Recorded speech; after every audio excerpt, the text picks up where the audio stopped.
खबर यूपी के झांसी से है, जहां एफएसएसआई के नियम के तहत दुकानदार को अपनी पहचान सार्वजनिक करना अनिवार्य किए जाने के संबंध में आज राष्ट्रभक्त संगठन एवं बुंदेलखंड समृद्धि परिषद द्वारा प्रधानमंत्री तथा मुख्यमंत्री के नाम संबोधित ज्ञापन जिला प्रशासन को सौंपा गया। केंद्रीय अध्यक्ष अंचल अड़जरिया के नेतृत्व में दिए गए इस ज्ञापन में कहा गया कि नियमानुसार किसी भी ग्राहक को सामान खरीदने के पहले जिस दुकानदार से वह सामान खरीद रहा है उसकी पहचान जानने का हक है। पिछले दिनों में अनेकों वीडियो वायरल हुए हैं जिनमें दुकानदारों द्वारा थूककर फल, सब्जी, पानी, जूस, खान पान के अन्य सामान आदि बेचना पाया गया है। ऐसी स्थिति में ग्राहक को शुद्ध सामग्री प्राप्त करने का अधिकार जो एफएसएसएआई द्वारा प्रदत्त किया गया है उसका खुला उल्लंघन किया जा रहा है, जबकि नियम कहता है कि फूड लाइसेंस दुकानदार अपनी दुकान को प्रमुख जगह पर प्रदर्शित करेगा। खाद्य कारोबार करने वाले अनुसूची 4 उपबंध 3 के अनुसार अपने कामगारों की स्वच्छता, स्वास्थ्य तथा दुकान की स्वच्छता को बनाए रखकर ग्राहक को शुद्ध सामान बेचेगा। लेकिन सनातन संस्कृति के प्रत्येक त्योहार पर ऐसा सब गड़बड़ी करने के कारण हिंदुओं के व्रत एवं पवित्रता धूमिल हो रही है।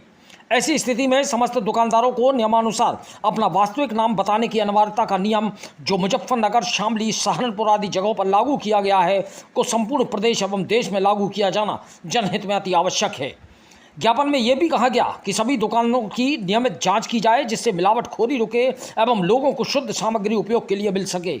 एवं उपभोक्ताओं के अधिकारों को संरक्षण सुनिश्चित किया जा सके।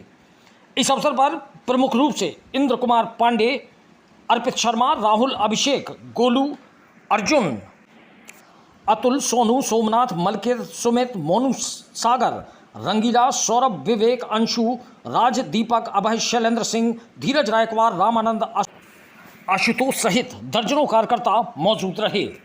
झांसी से दीप न्यूज के लिए दीपक चंदेल की रिपोर्ट। आज हम यहाँ पर जो एफएसएसआई का नियम है, एफएसएसएआई का नियम है कि उपभोक्ता को ये जानने का अधिकार है कि वो किससे सामान खरीद रहा है और दुकानदार अपनी नाम और पहचान नहीं छुपाएगा। यह एफएसएसएआई के नियम कहते हैं। तो उसी को लेकर के जो व्यवस्था सहारनपुर के डीआईजी के द्वारा 3 जिलों में लागू की गई है, सहारनपुर, शामली और मुजफ्फरनगर, तो वह व्यवस्था पूरे देश भर में लागू हो कि लोग जान पाएं, जिससे कि लोग जो जिस प्रकार का जो हरकतें हो रही हैं कि कोई थूक करके खिला रहा है, कोई पेशाब करके खिला रहा है, तो ये सब हरकतें बंद हो और शुद्धता का सामान श्रावण मास के अंदर ही नहीं पूरे वर्ष भर लोगों को शुद्ध सामान मिल पाए। इसको लेकर के हमने प्रधानमंत्री और मुख्यमंत्री संबोधित ज्ञापन जिलाधिकारी के माध्यम से दिया है कि समय समय पर खाद्य विभाग दुकानों की जांच करे